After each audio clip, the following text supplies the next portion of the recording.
just because we get around. Talking about my generation. Today, April 21st, 2025, we're going to welcome in a writer and director, Marc Anthony Massimei. He is with us, and he has a short film that will premiere this upcoming weekend over at the Grand 14 Theater. Marc Anthony, it's a pleasure, and good morning to you. Thankful to be on. How are you? Yeah, it's great to have you on. Thank you for spending a little time with us here today. So give us a little backdrop into your career. What got you interested and involved in filmmaking?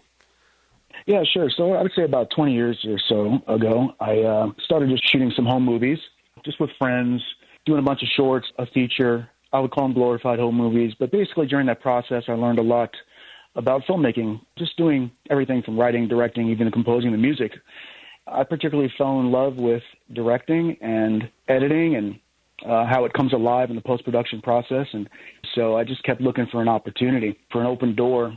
And that happened about a year and a half ago.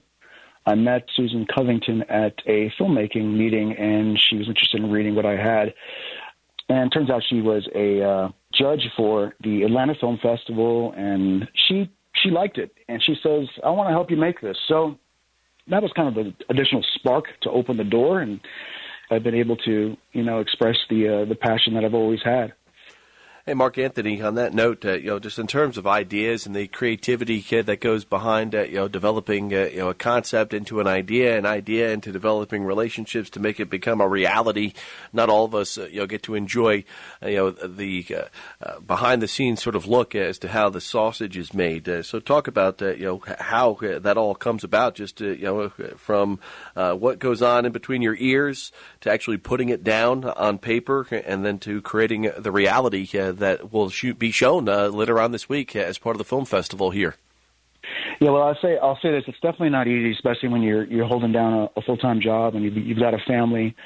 But I believe if the passion's there and if you're zealous enough, it can be done. I had many hats on this film because we didn't have all the money in the world to make it. But I wanted to produce something that looked like it could play down the street.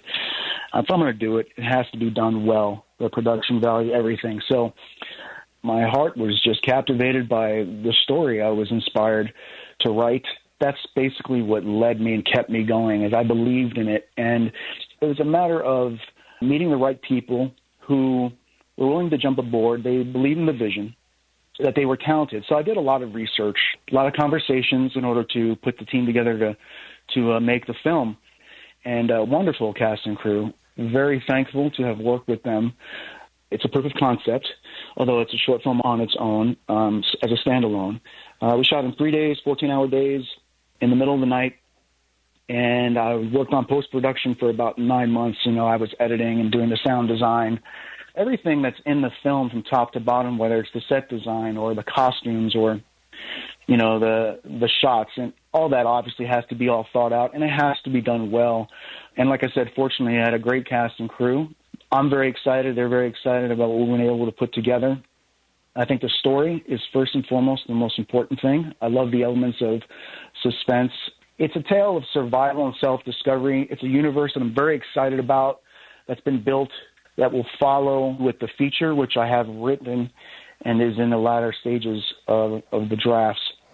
Hey, we're talking with Marc Anthony Massimei. He's writer and director of the film Reviled, which will be shown later on this week as part of the 20th anniversary of the Myrtle Beach International Film Festival. Well, you may have picked a perfect plot, right, which is in the minds of many people around the country right now to maybe get some folks behind you in terms of dollars to make this into a feature film. You talked about the talent on the film. How did you find those folks to get involved, and what was that conversation like?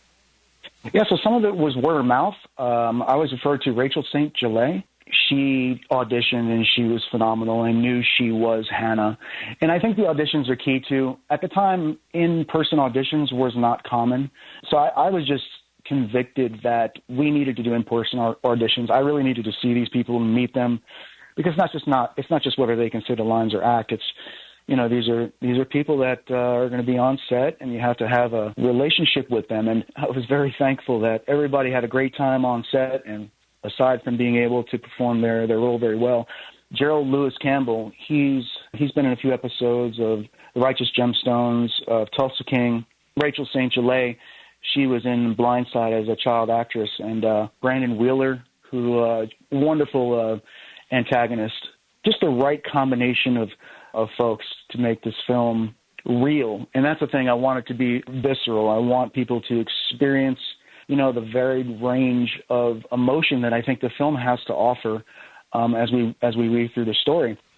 Hey, Mark, as a director, you hear all these stories about perfectionism and perfectionists within your trade here. How does that translate into working with the cast of characters and trying to turn your idea into a reality? I've been very fortunate, Joe, with this story in particular. I have felt very inspired. A lot of times when you're writing or when you're creating a story, you have lots of ideas, and most of them you have to reject before you even go deeper. Some you go deeper and you find yourself at a dead end and it just won't work.